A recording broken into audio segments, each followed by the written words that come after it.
He has a history. It was a tax sale lot, yes. And the Water Resource Protection Committee was looking at it, one of the properties. Is Mr. Phelan one of the people that bought the Hicks property when it was all going out? That I don't know. I can't tell you that. That was what my impression was, that he was one of the two people that took over all the property that Mr. Head had that hadn't been sold.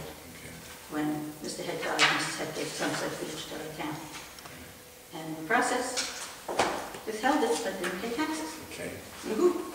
They have to pay back taxes if they redeem the property. Yeah. They obviously redeem this one. Anything else? No. Anything else? Anybody have any questions? Here's my case. Yeah, no. What case? Hey, no, everybody is entitled to their... Wrong place to put a house. I mean, I know when we put our garage on, we had to add 10 feet to our fields. And the person who did that job told me that the house across the street, they had put in water in the front yard. They had put the septic system in. You had to 10 feet onto your field, your septic system. Yeah. You get a larger system. Yeah, so it's not a good area to, the water comes all the way down from the top of the hill. When you go up Capstan, you come up the hill and then you go down. All of that water comes down through our property to the wetlands. That's where it has to go. Yeah, here it is. Foreclosed in 2008. Yeah. But he still has right of redemption. Well, but does it do foreclosed tax lien in 2008, 2008, that was redeemed and then he owned it. I don't know what that means, but he just redeemed well, when I it. brought my letter in, it was listed as Town of Jamestown. Yeah. When I brought this letter. But that's not a conservation issue, unfortunately, but it's part of the history of the property. Part of the history of the property. Anything else, Ellen? No, I'll Anybody have any questions? Thank you. Thank you. Okay. All right, so just let me give you a little bit of background from the Conservation Commission standpoint about this whole area.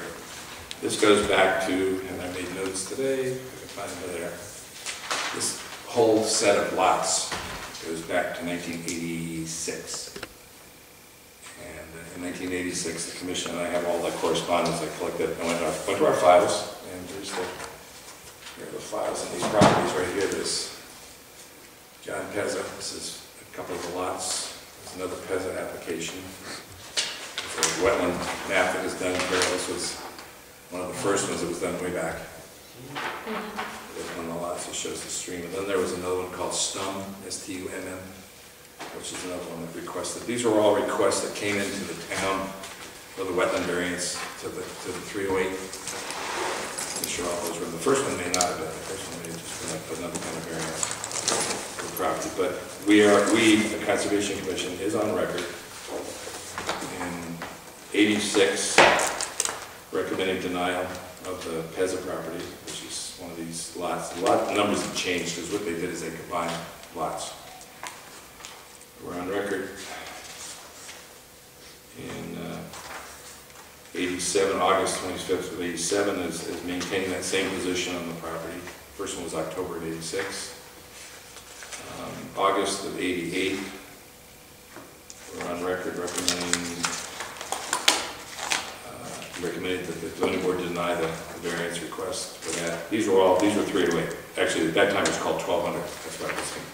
At that time, when we first put the ordinance in effect, it was called 1200. And that's the wetland setback of 150 feet from ISDS to the wetland edge. So all these are 1200 section variances requests. So we recommend denial there. We recommended denial in 1988 on that lot. These are a series of lots, and there's a whole series of them here, and I can read those off if you want. January of 89, a similar request from Island Engineering, which was Peter Ryan way back, and we recommended denial on that at that time.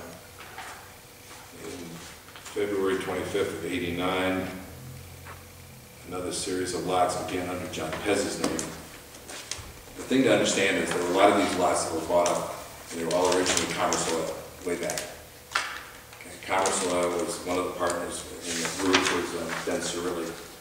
Ben Cirilli had M&P Realty, he had Reedham Realty. There were a series of real estate holding companies, I guess, that he was a partner along with Matt Marcello.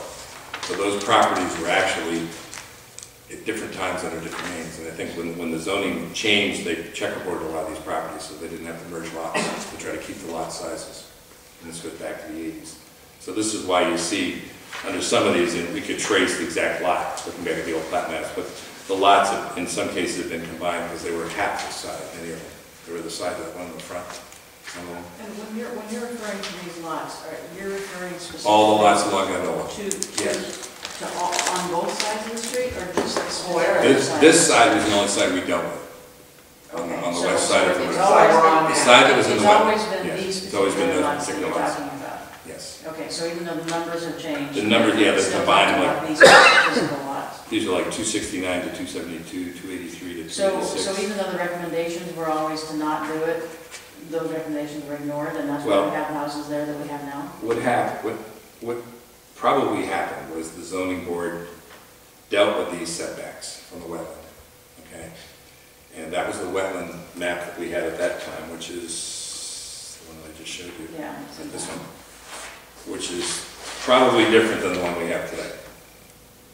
I wouldn't swear that, but it's similar. But what we have today is the most updated 2010 wetland delineation. And Carol, I don't know when that was done. Was that done from soils? How do they do this? I don't know what, it doesn't, it's not specific on there, Yeah. it's just used, he just used the wetland stable layer, it's pretty old. Right. But he may have used the Yeah. actual boundaries from the engineer, I'm not sure. Yeah. They're pretty close. Right. Yeah. And one thing DEM will do is they will verify the edge that the consulting, And the then engineer the company edges will. looks, Right. and just at a glance out there. They will do that. Yeah. So routinely, going back to 86 and 89, we recommended denial. February 25th of 89, we recommended denial. Did we ever not recommend denial? No.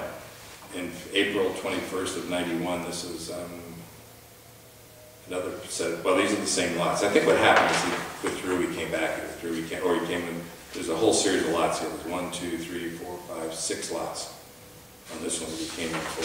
So Chris, as the Conservation Commission back then, excuse me, I didn't interrupt you. But they could Recommended be, recommendation of denial, that was taken to zoning. Right. Zoning, these recommendations were sent to zoning. so zoning And interprets we actually testified. our recommendation Right. and takes note of the Conservation Commission's recommendation for denial for obvious reasons. Right. And the applicant seeks relief, even though our recommendation is for denial, and zoning felt comfortable in allowing the houses that are there to go in based on If you- wiggle room. And Well, if you look back at the old applications, there was like 108 feet.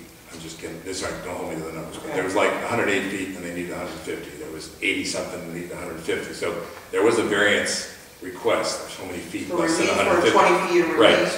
That was based on the wetland map at the time. Okay. I don't know, and I can't tell you whether it's the exact same as it is today. We have to deal with the conditions today as they are in those wetland maps. The other thing is that the other issue, that under DEM oftentimes would designate it, or would say it's an insignificant alteration because the property wasn't actually, or the construction wasn't actually in the wetland.